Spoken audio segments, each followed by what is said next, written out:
आज हम कक्षा 9 विषय विज्ञान भाग 1 अध्याय 5 में जीवन की मौलिक इकाई इस अध्याय के अंतर्गत कुछ बिंदुओं का अध्ययन करेंगे, जैसे कोशिका के विषय में सामान्य ज्ञान, साथ ही सजीव किससे बने होते हैं, सजीव के अंदर कोशिका के अंदर पाई जाने वाली संरचनाएं, इसके साथ ही मानव शरीर की विभिन्न कोशिकाएं या कोशिका किससे बनी होती है या कोशिका का संरचनात्मक संगठन क्या है, इसके साथ ही कोशिका झिल्ली, कोशिका द्रव का अध्ययन करेंगे।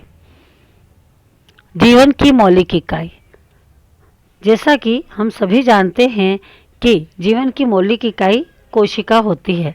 जैसे कि आप जानते ही हैं कि यदि हम किसी मकान के विषय में जानें तो हम कहेंगे उसकी छोटी से छोटी इकाई क्या है, तो हमारे दिमाग में आता है कि या तो ईंट का टुकड़ा होगा या छोटा सा एक रेत का टुकड़ा होगा। तो इसी प्रकार से जब हम अपने शरीर की संरचना का अध्ययन करते हैं सजीवों में, तो क्या देखते हैं कि सबसे छोटी जो इकाई होती है वो क्या होती है, कोशिका। तो कोशिका का सर्वप्रथम जो अध्ययन था वो किसने किया था? 1665 में कार्क की पतली काट के अवलोकन पर रॉबर्ट हुक ने पाया कि अनेक छोटे छोटे प्रकोष्ठ होते हैं और इन प्रकोष्ठ जो मधुमक्खी के छत्ते जैसी संरचना दिखाई दी, जिन्हें रॉबर्ट हुक ने कोशिका का नाम दिया। तो कोशिका की परिभाषा हम क्या दे देंगे कि कोशिका जीवन की संरचनात्मक एवं क्रियात्मक इकाई कोशिका कहलाती है। इसी प्रकार से कभी पूछा जाता है कोशिका का अर्थ क्या होता है, तो छोटा कमरा। सबसे पहले सूक्ष्मदर्शी में किसने देखा था, तो हम बता सकते हैं रॉबर्ट हुक ने। फिर रॉबर्ट ब्राउन ने क्या किया था, तो रॉबर्ट ब्राउन ने 1831 में कोशिका के केंद्रक का पता लगाया। इसी के साथ 1839 में जे.ई. पुरकोंज ने कोशिका में स्थित तरल जैविक पदार्थ को जीव द्रव्य का नाम दिया। एम स्लीडन ने 1838 तथा स्वान 1839 दोनों ने मिलकर कोशिका का सिद्धांत दिया। इस सिद्धांत के अनुसार उन्होंने बताया कि सभी पौधे एवं जंतु कोशिकाओं से बने होते हैं और यह जीवन की मूलभूत इकाई है।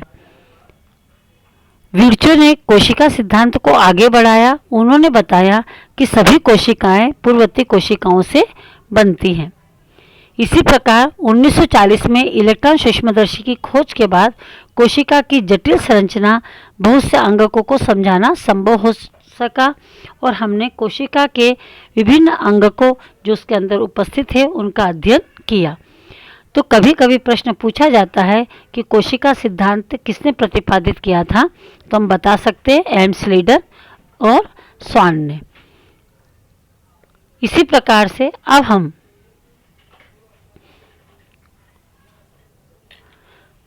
हमारा जो पॉइंट होगा कि सजीव किससे बने होते हैं, तो सभी सजीवों का शरीर कोशिकाओं से मिलकर के बना होता है और हम सभी जानते हैं कि जिस प्रकार से अब हमारे दिमाग में आएगा कि कोशिकाओं से किस प्रकार से शरीर मिलकर के बना होता है।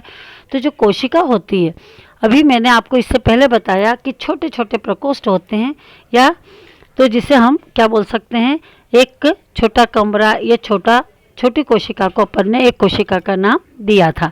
तो कई कोशिकाएं जब मिलती हैं, तो कोशिकाएं जो मिलती हैं ये मिलकर के क्या बनाती है, कोशिका का समूह उत्तक का निर्माण करता है। और जो उत्तक होते हैं ये क्या बनाते हैं, अंग बनाते हैं और सभी अंग मिल करके किसका निर्माण करते हैं, तंत्र का निर्माण करते हैं। तो इस प्रकार से हम कह सकते हैं और सभी तंत्र मिल करके एक मानव शरीर का निर्माण करते हैं।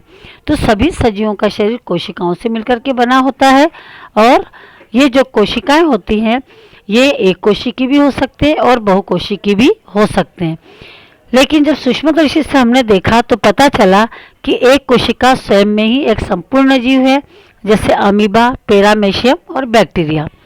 बहुकोशिकीय जीवों में अनेक कोशिकाएं समाहित होकर विभिन्न कार्यों को संपन्न करने के लिए विभिन्न अंगों का निर्माण करती है, जैसे फंजाई, पादप तथा जंतु।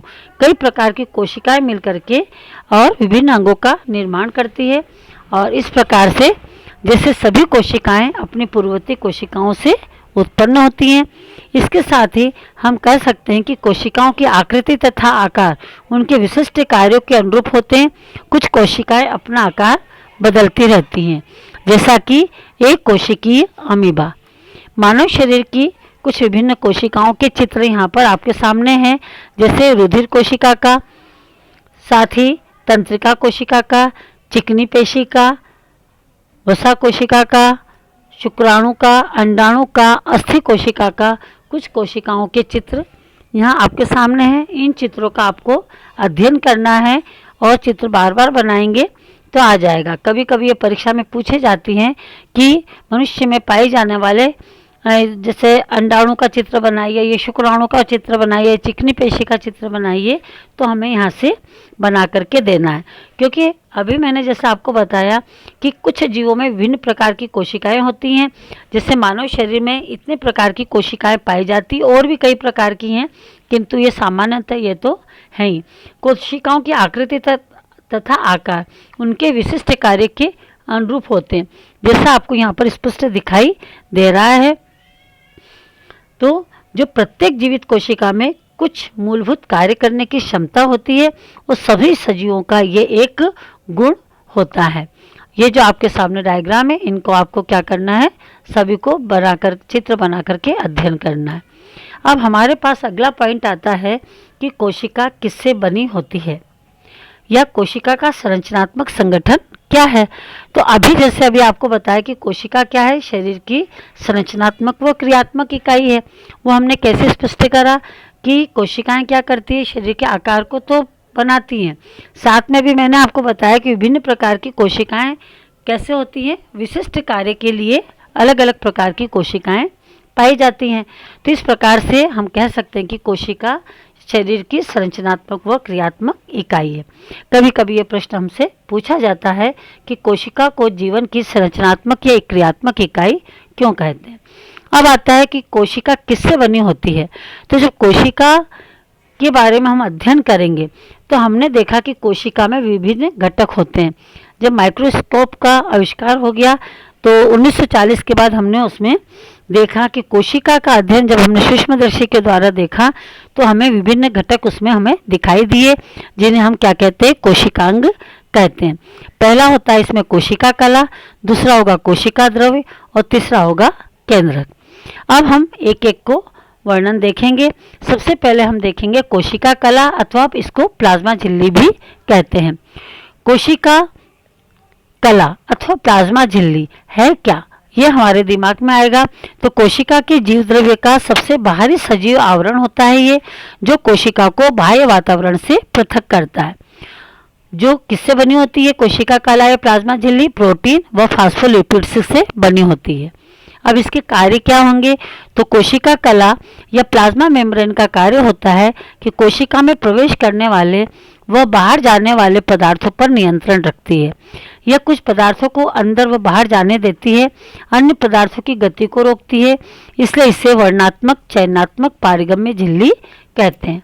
अब आपको यहाँ देखिए, ये प्रश्न पूछा जाता है कि कोशिका झिल्ली को वर्णात्मक चयनात्मक पारगम्य झिल्ली क्यों कहते हैं। तो हम यहाँ से उत्तर लिख सकते हैं कि कोशिका कला या प्लाज्मा झिल्ली क्या करती है, कुछ पदार्थों को अंदर या बाहर आने जाने देती है और अन्य पदार्थों की गति को रोकती है। चयन करके ही वो अंदर डालेगी, इस कारण से इसको वर्णात्मक या चयनात्मक पारगम्य झिल्ली कहते हैं। इसी प्रकार से कोशिका कला का दूसरा कार्य होता है, यह आकृति प्रदान करती है कोशिकाओं को तथा अंदर के कोशिका अंगों को सुरक्षित करने का कार्य भी करती है। जैसे आप देखते हो कि जैसे हमारी त्वचा है, तो पहले कोई भी यदि क्रिया आक्रमण होगा जीवाणु वगैरह का, तो पहले कहाँ होता है, त्वचा पर होता है। तो यदि हम त्वचा की सफाई रखेंगे तो जीवाणु प्रवेश कर ही नहीं पाएगा। तो इस प्रकार से जो कोशिका की प्लाज्मा मेम्ब्रेन है वो भी यही कार्य करती है। अब जो अभी मैंने आपको पहले बताया कि वर्णात्मक या चयनात्मक झिल्ली क्यों कहते हैं, तो पदार्थों को क्या करती है, आने जाने देती है, साथ ही उसकी गति का नियंत्रण करती है। अब जो पदार्थों का आना जाना होता है ये परासरण या विसरण की प्रक्रिया के द्वारा होता है। तो परासरण या विसरण की क्रिया क्या होती है, तो हम अंतर के द्वारा यहाँ पर देखेंगे। परासरण किसे कहते हैं और विसरण दोनों का अंतर के द्वारा देखेंगे, ये प्रश्न पूछा जाता है। तो परासरण में अर्धपारगम्य में झिल्ली का होना अनिवार्य होता है। इसी प्रकार से विसरण के लिए अर्धपारगम्य झिल्ली का होना आवश्यक नहीं है। परासरण में विलायक के कण केवल एक दिशा में विसरित होते हैं, जबकि विसरण में विलेय विलायक दोनों कण प्रत्येक दिशा में विसरित होते हैं। परासरण में विलायक के कण कम सांद्र विलयन से अधिक सांद्र विलयन में जाते हैं, जबकि विसरण में विलेय के कण अधिक सांद्र विलयन से कम सांद्र की ओर जाते हैं। परासरण क्रिया केवल द्रव अवस्था में होती है, जबकि विसरण की क्रिया ठोस, द्रव और गैस किसी भी अवस्था में हो सकती है। तो इस प्रकार से हम परासरण और विसरण क्रिया में अंतर देखेंगे। इसके कई उदाहरण हैं जिनका आपको अध्ययन करना है, जैसे अंडे वाला उदाहरण है। इसी प्रकार से हम किशमिश वाला उदाहरण को ले सकते हैं। जब हम किशमिश को क्या करते हैं, जल में डालते हैं तो वो फूल जाती है और जल से बाहर निकालते हैं तो पिचक जाती है। तो कभी कभी ऐसा प्रश्न भी पूछा जाता है, तो हमको ध्यान होना चाहिए कि कौन सी क्रिया के द्वारा यह क्रिया संपन्न होती है। अब हमारे पास आ रहा है कोशिका भित्ति। कोशिका भित्ति, तो जब हमने कोशिका कला अभी पढ़ी है, तो कोशिका कला के चारों ओर एक निर्जीव परत पाई जाती है, लेकिन जो कोशिका भित्ति है ये पादप कोशिका में पाई जाती है, जंतु कोशिका में नहीं रहती है। तो पादप कोशिका में कोशिका कला प्लाज्मा झिल्ली के चारों ओर एक निर्जीव परत पाई जाती है, जिसे हम कोशिका भित्ति कहते हैं। कोशिका भित्ति सेलुलोज, हेमीसेलुलोज, पैक्टिन तथा पॉलीसैकेराइड्स की बनी होती है। कोशिका भित्ति की उपस्थिति के आधार पर पादप कोशिका और जंतु कोशिका से विभाजित किया जा सकता है। जब कभी पादप कोशिका, वैसे हम अंतिम में देंगे पादप कोशिका और जंतु कोशिका में अंतर, ये कभी कभी पूछा जाता है, तो अपन जो लास्ट वीडियो रहेगा वहाँ पर अपन पादप कोशिका और जंतु कोशिका के चित्र देकर के अंतर स्पष्ट करेंगे। तो पहला अंतर हमारा यही हो जाएगा कि कोशिका भित्ति के आधार पर पादप कोशिका और जंतु कोशिका, पादप कोशिका में कोशिका भित्ति पाई जाती है जो सेलुलोज की बनी होती है, जबकि जंतु कोशिका में कोशिका भित्ति नहीं पाई जाती है। कोशिका भित्ति पादप कोशिका में को निश्चित आकृति और अतिरिक्त सुरक्षा प्रदान करते हैं, जंतु कोशिका में कोशिका भित्ति का अभाव होता है। अब दूसरा पॉइंट आता है कोशिका द्रव्य। पहला हमारा क्लियर हो गया, पहली जो हमने देखी 3 भागों में हमको कोशिका का अध्ययन करना है। पहला भाग हमने देखा है कोशिका झिल्ली, कोशिका भित्ति हो गया। अब कोशिका द्रव्य, कोशिका में कोशिका कला तथा केंद्रक कला के मध्य, कोशिका कला मतलब प्लाज्मा मेम्ब्रेन और न्यूक्लियर मेम्ब्रेन, हम चाहे तो इसको इंग्लिश में भी वर्ड्स को ले सकते हैं। प्लाज्मा मेम्ब्रेन और न्यूक्लियर मेम्ब्रेन के मध्य उपस्थित संपूर्ण तरल पदार्थ कोशिका द्रव्य कहलाता है। इसमें बहुत से विशिष्ट कोशिका के घटक होते हैं जो कोशिकांग कहलाते हैं। जो अंग इसके अंदर पाए जाते हैं वो क्या कहलाते हैं, कोशिकांग कहलाते हैं। प्रत्येक अंगक कोशिका के लिए विशिष्ट कार्य करते हैं। कोशिका द्रव्य तथा केंद्रक दोनों को मिलाकर जीव द्रव्य कहते हैं। कभी कभी पूछा जाता है कि जीव द्रव्य क्या है, तो हम बता सकते हैं कोशिका का द्रव्य और केंद्रक द्रव्य दोनों मिलकर के क्या बनाता है, जीव द्रव्य बनाता है। अब कोशिका अंग क्या होते हैं, झिल्ली युक्त होते हैं। वो प्रोकैरियोटिक कोशिकाओं में वास्तविक केंद्रक के अतिरिक्त झिल्ली युक्त अंगक भी नहीं होते हैं, जबकि यूकैरियोटिक कोशिका में केंद्रक की झिल्ली तथा झिल्ली युक्त अंग होते हैं। तो हमें यहाँ प्रोकैरियोटिक और यूकैरियोटिक कोशिका में अंतर याद होना चाहिए, ये पूछा जाता है। तो हम बताएंगे कि प्रोकैरियोटिक कोशिका में वास्तविक केंद्रक के अतिरिक्त झिल्ली युक्त अंगक नहीं होते हैं, जबकि यूकैरियोटिक कोशिका में केंद्रक झिल्ली तथा झिल्ली युक्त अंगक होते हैं। इसके साथ ही कोशिका द्रव का तरल भाग जल में विभिन्न पदार्थों के विलय होने के कारण बना होता है। उसमें वसा की बूंदें ग्लाइकोजन के कारण एवं अन्य उपस्थित होते हैं। इसमें कुछ अंग पाए जाते हैं, जैसा कि हम अभी चित्र में देखेंगे। इसके बाद आप यहाँ देखो यूकैरियोटिक और प्रोकैरियोटिक कोशिका। अभी मैंने आपको बताई कि यूकैरियोटिक में जो अंग होते हैं वो क्या होते हैं, सेल मेम्ब्रेन लिए हुए होते हैं, जैसे माइटोकॉन्ड्रिया, न्यूक्लियस, केंद्रक है, राइबोसोम, ये अपने किस में पाए जाते हैं, एंडोप्लाज्मिक रेटिकुलम में पाए जाते हैं और ये झिल्ली युक्त होते हैं। जबकि प्रोकैरियोटिक जो सेल होती है इसमें क्या होता है, झिल्ली विहीन होते हैं और इन सब का क्या होता है, अभाव होता है। सेल मेम्ब्रेन पाई जाती है किंतु क्या होता है, इसका अभाव होता है, इसके साथ ही तो ये प्रोकैरियोटिक और यूकैरियोटिक का जब अंतर आता है तो हमें यहाँ से चित्र बना करके देना और इसका अध्ययन भी करना है। और भी आपको अंतर यहाँ मैं स्पष्ट बता देती हूँ। यहाँ देखो आप, प्रोकैरियोटिक कोशिका और यूकैरियोटिक कोशिका में आकार में प्राय छोटा होता है, जबकि यूकैरियोटिक कोशिका आकार में प्राय बड़ी होती है। केंद्रक झिल्ली अनुपस्थित होती है, जबकि केंद्रक झिल्ली उपस्थित होती है। अभी हमने देखा था क्रोमोसोम से प्राय एक होता है, क्रोमोसोम से प्राय एक से अधिक होते हैं। कई अन्य अंगक नहीं होते हैं, सभी अंगक इसमें मौजूद होते हैं। प्रकाश संश्लेषण वाले जीवों में क्लोरोफिल झिल्लीदार पुटिका के साथ होता है, जबकि क्लोरोफिल प्लास्टिड्स में होता है। वास्तविक केंद्रक के अतिरिक्त झिल्ली युक्त अंगक भी नहीं होते हैं, इसमें केंद्रक झिल्ली के साथ साथ झिल्ली युक्त अंगक भी होते हैं। तो ये हमारे प्रोकैरियोटिक और यूकैरियोटिक कोशिका में अंतर हुआ। अब जो अभी तक हमने पढ़ा उसके कुछ अभ्यास प्रश्न हैं, इनका आप अध्ययन करेंगे। कई बार ये छोटे छोटे प्रश्नों के रूप में भी पूछे जाते हैं।